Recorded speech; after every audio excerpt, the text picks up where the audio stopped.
Bonjour à toutes, bonjour à tous, bienvenue dans l'émission Comme toujours, une émission, vous le savez, consacrée au patrimoine vivant, le patrimoine immatériel et au savoir-faire d'hier et d'aujourd'hui. Et mesdames et messieurs, aujourd'hui nous allons parler de culture, de nature, avec un projet coup de cœur, celui d'une tournée itinérante le long de la Sèvre nantaise, avec un spectacle musical entre récit et cinéma.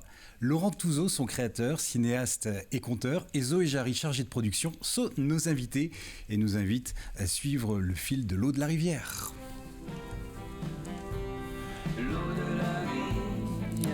Et oui, comme le chante Murat, l'eau de la rivière. Eh bien, notre invité la connaît bien, car voilà 30 ans que cet amoureux de la nature observe la vie secrète de la Sèvre nantaise.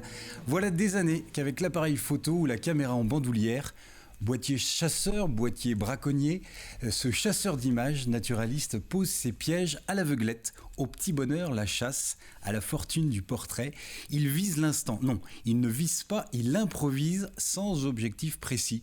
Il est de passage, comme une image, passager d'instinct. Il voyage en émotion et il voyage en images. Il faut dire que depuis qu'il est tout petit, Laurent Touzeau a la photo, le goût de l'image et de la lumière dans les gènes. S'il fallait dresser son portrait vrai de vrai, à peine, beaucoup inventé, on pourrait affirmer que déjà, dans le ventre de sa maman, on imagine que le petit Laurent attendait les shootings échographiques, se jouait de la lumière, faisait la pause sans le savoir, et allez hop, focus sur le fœtus, l'œil qui zoome, vas-y que je te montre mon petit diaphragme, vise un peu l'ouverture, sourire, le petit oiseau va sortir, clic-clac, bonjour la vie. Ses premiers pas le conduisent dans le flashback à sable émouvant. Là, il est bien, il regarde les oiseaux de passage, en doux de la feuille, il flirte avec les fleurs, les petites bêtes, le petit peuple invisible et éphémère, et découvre tous les trésors à ses pieds. Aucun doute, il a le label de la bête. Il sera cinéaste animalier. Alors, en grandissant, adolescent, il perchiste et signe. Agité de la focale, il vit des histoires de flou. Dans le secret des chambres noires, il se shoote au nitrate d'argent. À l'herbe des champs et des contre-champs, il se peinte à l'image, à l'angle incarné. Toujours le clap au bec, il fume des rails de travelling, bande son magnétique et diatonique, et monte comme un arracheur de plans. Diplômé de l'école des beaux-hasards, envoyez-lui de la péloche, du gros plan, quelques histoires, des paysages grandeur nature, un peu de musique et il en met plein les mirettes et nous fait toucher les étoiles. Mesdames et messieurs, si le monde a la beauté du regard qu'on y pose, alors son regard est précieux, car Laurent traque le subtil, l'invisible. Dans les trésors que nous offre la nature, il va chercher l'âme des choses. Et parce qu'on ne voit bien qu'avec le cœur, il réenchante le monde, nous merveille la vie en flagrant délice. Alors, cher Laurent, continuez de photographier la vie et ses trésors, elle vous sourit si bien. Et pour notre plus grand plaisir, Cheese, dans son dernier spectacle Exuvie, il nous invite entre récits, contes et musique à une contemplation du vivant. Une tournée de 2 semaines au fil de l'eau, de la Gâtine à la Loire, 2 départements, 2 régions, des villages nombreux, des rencontres qui s'annoncent aussi nombreuses et heureuses, une belle aventure humaine. Alors en quoi consiste ce projet ? Comment s'est-il monté ? D'où est venue l'idée ? Quels sont les partenaires ? Quelle équipe ? Et comment s'est construit le spectacle ? Autant de questions que nous allons poser à nos 2 invités, Zoé Jarry et Laurent Touzeau. Bonjour. Bonjour. Bonjour Jérôme. Bienvenue. Merci. On est très heureux de vous avoir. Vous avez quitté le fil de l'eau pour venir dans le studio. Ouais. C'est ça, on l'a amené avec nous d'ailleurs. Ah, ça c'est un beau cadeau. Ouais. Ça c'est un beau cadeau. Alors avant de commencer notre conversation, permettez-moi de vous présenter deux chroniqueurs, comment on pourrait dire, nos 2 petites bêtes de scène, hein. Fourmis formidables, nos 2 Jean-Pierre. Bonjour les Jean-Pierre. Vive la télé en couleur. Oui, bah oui, vous êtes tout coloré. Oui. Vous êtes beau. Oh, toujours. Ouais, comme toujours. Ouais, peut-être l'émission porte ce nom. Allez, ça va. Alors, vous nous réservez quoi ? Ah bah des produits de saison qui sont peut-être pas très connus. Ouais. Les Avignons qui avaient tendance à disparaître et on en retrouve un petit peu, c'est bon signe. Ça veut dire qu'il y a moins de pollution, ça se pêche dans la base, sur le bord des rivières. De la fève maraîchine, qu'on mange avec du pain beurre, et puis une plante curieuse, la Mertensia maritima, qui a un goût de huître. Ah oui, voilà. Exact. Ouais. Qui est bonne à planter à l'heure actuelle. Voilà. D'accord. Voilà, c'est vraiment des sujets actuelle et qu'on trouve. Et qu'on trouve. Ouais. Faut en profiter. Bon, on verra ça dans un instant. Jean-Pierre Bertrand. Je voulais te reprendre parce que j'ai trouvé que bête de Seine, alors qu'on va parler de la Sèvre, tu aurais pu dire bête de Sèvre. C'est vrai. Parce que je veux dire, la Sèvre, je la connais par cœur. Finalement, oui, c'est vrai. Parce que j'ai fait 3 ans à Mortagne-sur-Sèvre et tous les dimanches, c'était les bords de Sèvre en pension. Oui. Donc j'ai donné les bords de Sèvre. Une bête de Sèvre. Voilà, non, on aura 2 extraits du spectacle. Du spectacle. Ah, super. Très très bien. On voit ça dans un instant. Laurent et Zoé, c'est quoi Exuvie ? C'est un spectacle, c'est un projet ? Comment est né ce projet, Laurent ? Il est né au fil de la rivière. Je pensais pas forcément en arriver là. Ça fait un petit moment que je l'arpente et puis de fil en aiguille, d'un sujet en amenant un autre. Je ne suis pas que cinéaste animalier parce que sur les bords de rivière, on rencontre aussi des drôles d'oiseaux. J'ai fait des rencontres incroyables d'êtres humains qui ont des parcours fous et donc en fait je continue, je me suis jamais arrêté. Et puis il s'est passé un drôle de phénomène l'année dernière. Le Covid a fait que le festival de poupées a été obligé de s'interrompre pour la première fois dans toute son histoire. Et puis là, il y a Philippe qui me dit « Mais t'as pas des images sur la Sèvre, t'as pas un projet de faire quelque chose ?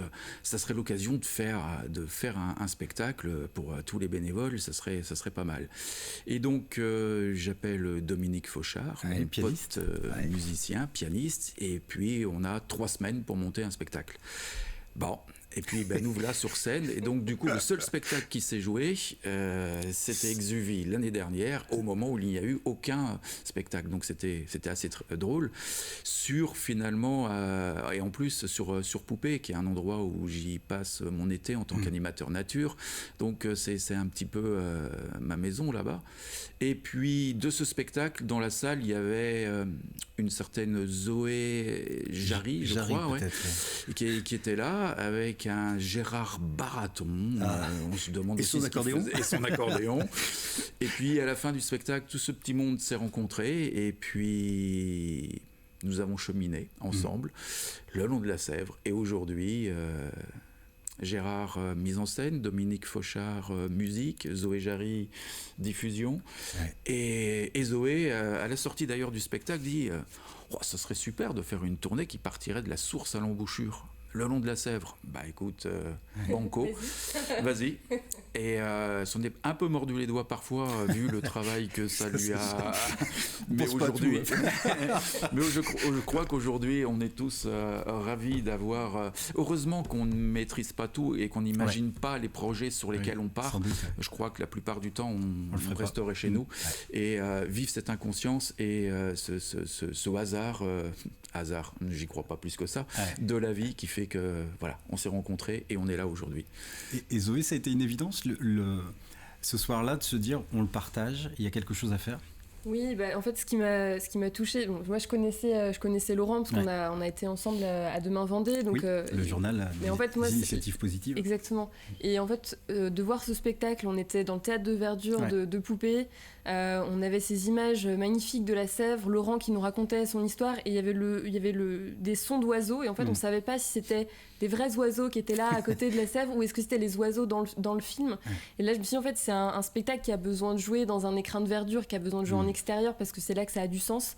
Et donc j'ai eu envie de suivre, de les accompagner dans ce projet et du coup d'imaginer cette tournée le long de la Sèvre, parce qu'on est aussi dans un contexte Covid où les spectacles se sont arrêtés. Moi, à côté de ça, je travaillais avec des compagnies de théâtre, donc je voyais bien qu'on avait cette espèce de fracture en fait, qu'il fallait réinventer, qu'il fallait penser différemment, et que c'était aussi un moment d'ouvrir des possibles et d'expérimenter des nouvelles façons de faire.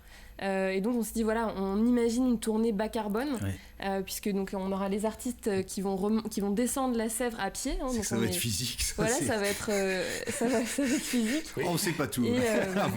Non, il faut garder un peu la surprise. Et on se dit on tente, on expérimente, et puis on va trouver en fait cette Sèvre qui est notre dénominateur commun. On traverse 3 départements, 2 régions, et on fait 12 représentations. Et voilà, et on se dit comment on va montrer aux habitants, apporter un nouveau regard en fait sur les paysages qu'ils ont au quotidien mais qu'ils ne connaissent pas, pas forcément très bien, et go quoi. Et justement, le Exuvie porte bien son nom aussi par rapport à est-ce qu'on laisse la vie d'avant pour garder une vie nouvelle? Je sais pas, est-ce que ça a été évidemment, si on pousse la métaphore? Voilà, c'est une métaphore, c'est un petit message en creux.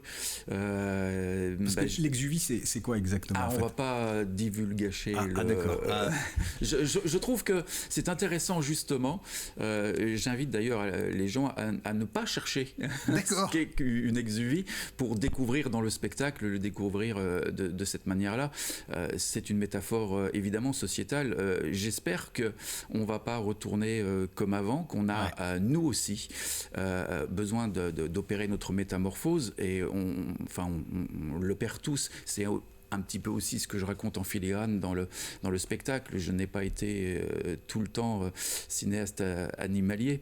Et donc oui, il faut opérer un changement. Moi, j'opte pour le beau, pour la découverte, parce qu'on peut vraiment découvrir encore des choses aujourd'hui, au 21e siècle, juste à côté de chez soi, voire sous nos pieds. Et du coup, ça nous invite aussi, et on est nombreux dans les photographes animaliers, que ce soit Vincent Munier, tous les autres qui ont beaucoup voyagé et qui aujourd'hui de fait se recentrent sur leur propre environnement, et je crois que c'est beaucoup plus perceptible et compréhensible quand on a le beau à côté de chez soi. C'est quelque chose qu'on peut atteindre.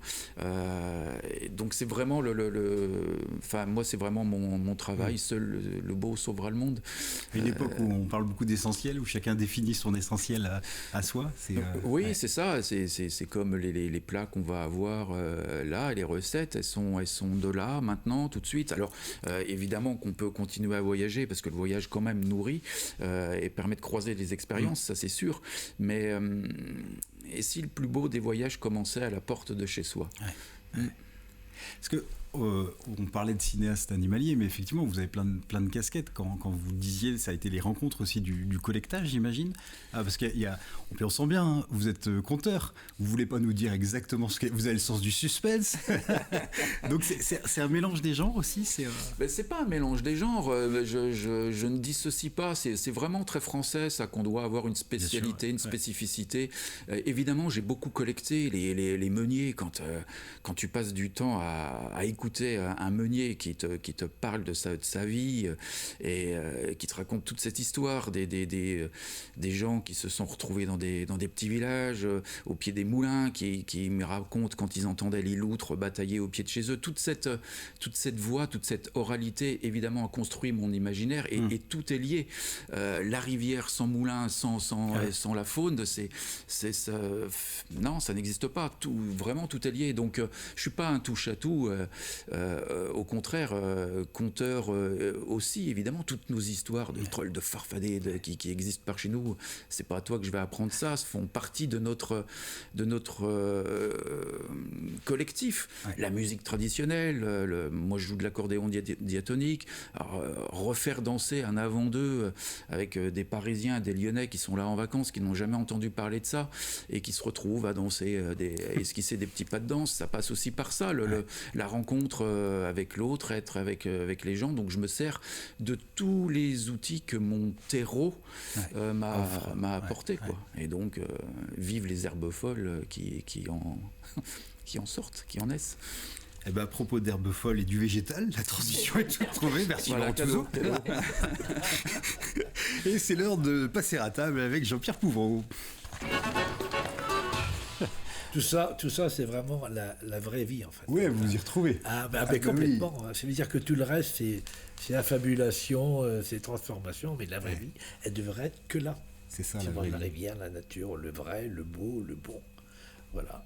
Mais tout dévie tellement vite, et tout nous échappe tellement vite, il faut sans arrêt recentrer ces aliments, ces sujets de base qui nous permettent d'être bien ou de ne pas l'être. Alors bon, mais moi c'est simple. Hein. Voilà les fèves, on en parle depuis longtemps, et c'est vrai que c'est pas un plat très à la mode. Ça a été à la mode quand on était gamin. Nous, on mangeait des fèves à 5 heures ou alors au repas du midi. Alors bon, ça c'est des petites fèves de marais, c'est les meilleures. Hein. Alors bon, voilà. Toute objectivité. Voilà. Alors bon, on peut les manger personnellement avec le Covid, voilà, ils sont protégés. Hein. Voilà. Alors pour moi, le meilleur, c'est ces fèves. Crues, bien sûr, on peut les faire cuites. Nous, moi, mes préférés, surtout dans les premières, après, elles commencent à durcir, la peau s'épaissit, elles sont moins bonnes. On les mange avec du pain au levain rassis et un beurre demi-sel de ferme, si on en trouve, évidemment. C'est la panacée. On en fait un repas complet. Ah oui. C'est un féculent comme les mosettes, comme les pommes de terre, etc. On en fait un repas complet. Et une fois qu'on a apprécié ce petit goût de verre, là, on est dans le même élément que vous. La rivière est pas loin. La rivière est pas loin. On est dedans. On n'est pas loin ni de la rivière, ni du jardin. C'est du bon, ça. Et alors autrement. Bon, les fèves, on peut également les faire fricasser avec un petit peu de beurre, de la crème. C'est un féculent. On peut les cuisiner comme les mosettes. On peut les rajouter à des salades, une petite salade de gésier, une petite salade de tout ce qu'on veut, de tomates. La fève apporte ce petit goût particulier qui est irremplaçable. Bon. Il y a plein de recettes de fèves, mais je ne vais pas vous les donner toutes. Hein. On peut en donner aux invités. Ah oui, mais bien sûr, mais bien au contraire. Non, puis vous allez pouvoir goûter. Ah bah oui. Elles sont protégées. Ça doit être possible. Ça, c'est de l'aliment anti-Covid. Hein. Vertu vaccinale. Et alors, j'étais fortement surpris de voir qu'on retrouvait des Avignons. Alors voilà un coquillage que je n'avais pas vu depuis des lustres.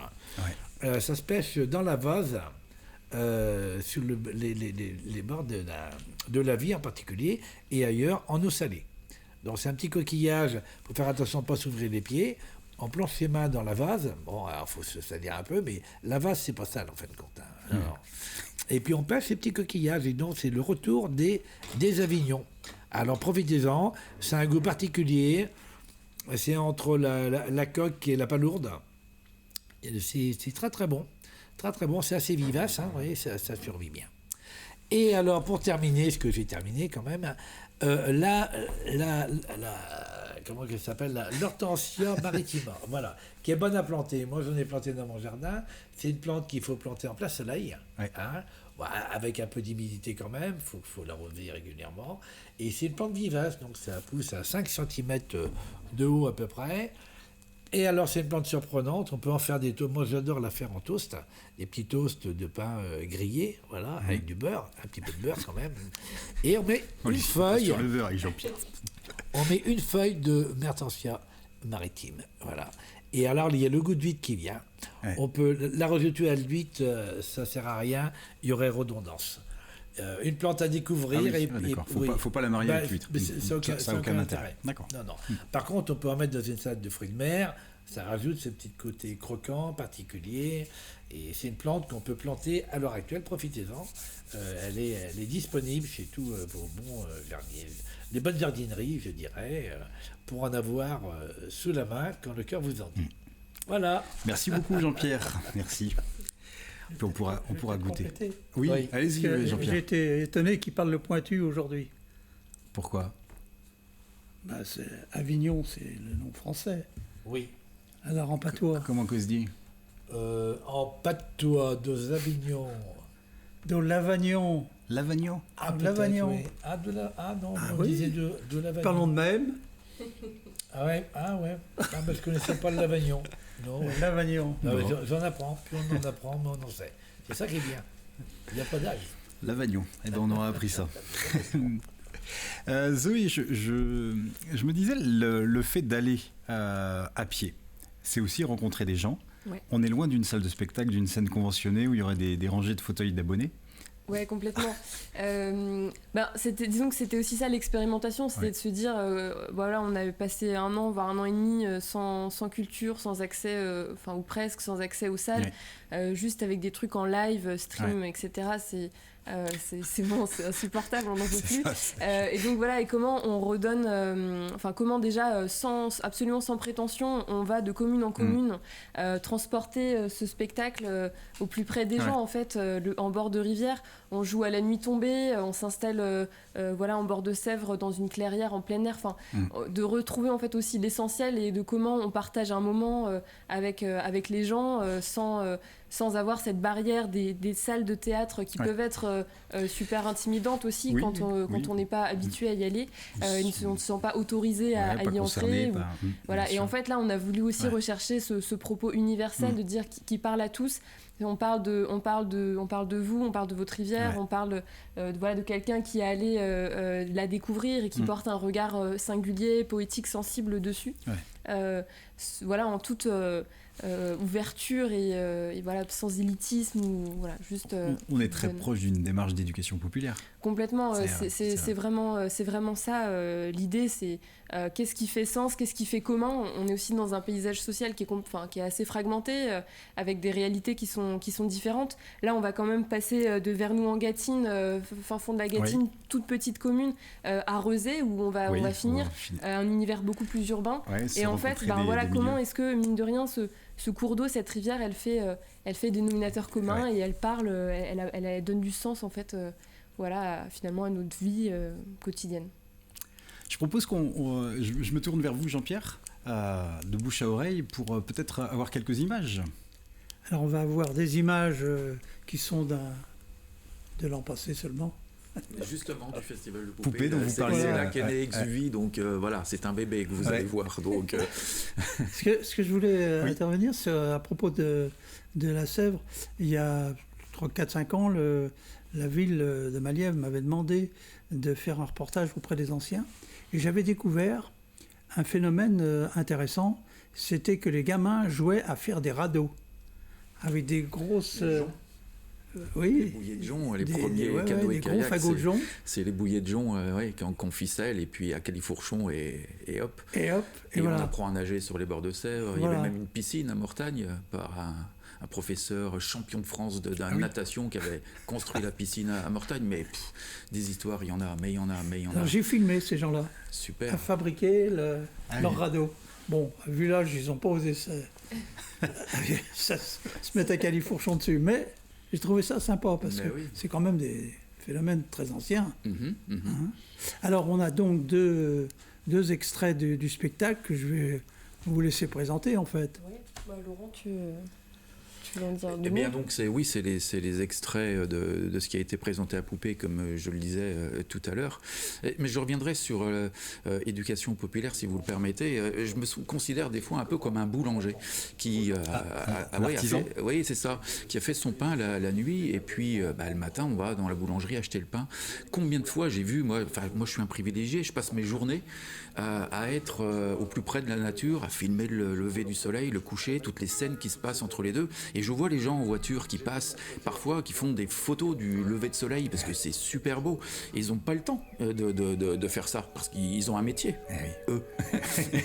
Et du coup, j'avais toujours vraiment en filigrane de me dire, je me dois de restituer cette beauté les gens n'ont pas le temps, ne peuvent pas voir parce que c'est pas leur métier, mais malgré tout, ils en ont conscience. Et donc voilà, c'est retourner les voir et leur dire voilà ce que moi vous avez sous les yeux, à quoi je passe mon temps. C'est pour vous, c'est à vous, c'est chez vous, c'est voilà, c'est à nous ce patrimoine. C'est pas un acte égoïste. C'est souvent quand on parle d'un photographe, comme on le fait là, les caméras sont sur moi, mais non, c'est sur la nature qu'elles doivent être. C'est sur ce que je filme, pas sur moi. Sauf que le fait d'évoquer des souvenirs aussi, parce qu'on sent bien qu'il y a un voyage intérieur aussi dans ce parcours-là, c'est assez universel aussi. Exactement, oui, c'est l'idée. En aucun cas, je veux être donneur de leçons, parce que quand on voit le début du spectacle, effectivement, je pars d'un peu loin et on a tous notre propre évolution, chemin à faire, changement de paradigme, donc allons-y ensemble et joyeusement. Donc c'est vraiment l'idée, quoi. Et pendant que vous parlez, on voit des images On a vu Dominique, donc c'est en live. Oui, voilà, c'est en direct. C'est en live parce que il joue, comme il n'a pas de mémoire et qu'il est incapable d'enregistrer une partition, donc il joue à chaque fois des choses en direct. En fait, il se laisse évidemment porter. Par l'émotion qui fluctue de jour en jour, et donc du coup ça permet d'avoir des couleurs à chaque fois un petit peu différentes. Magnifique, ouais. Donc c'est vraiment l'idée, et c'est effectivement c'est un super beau voyage que de se retrouver avec un pianiste sur scène. Ça donne envie, Et alors on peut vous retrouver, on n'a peut-être pas dit de quand. On n'a pas dit les dates. Pas donné les dates. Donc la tournée elle va démarrer de Gâtines, donc dans les Deux-Sèvres, le 6 juillet. Ouais. Et puis on va remonter, on va descendre la Sèvre jusqu'à la confluence avec la Loire, donc jusqu'au 18 juillet. Donc 15 jours de tournée, 12 représentations. Donc il y a toutes les infos sur le site internet de la tournée. On va passer par Montcoutan, par Mortagne-sur-Sèvre, par Treize-Vents, et puis après du côté de Clisson, remonter la FOSR jusqu'à Rezé. Très bien, le rendez-vous est pris. Oui. Merci beaucoup de nous avoir apporté ce petit cadeau. Merci et puis à on va vous souhaiter bon vent, puis on viendra vous voir. Ça marche avec grand plaisir. Merci beaucoup les Jean-Pierre. Moi aussi, j'ai grand envie d'aller au bord de la rivière. Bon, vous leur apportez des fèves. Oui, je ramènerai des fèves et nous habillons. Voilà, il y a mangeront de Et là, on va frôler le bonheur à ce moment-là.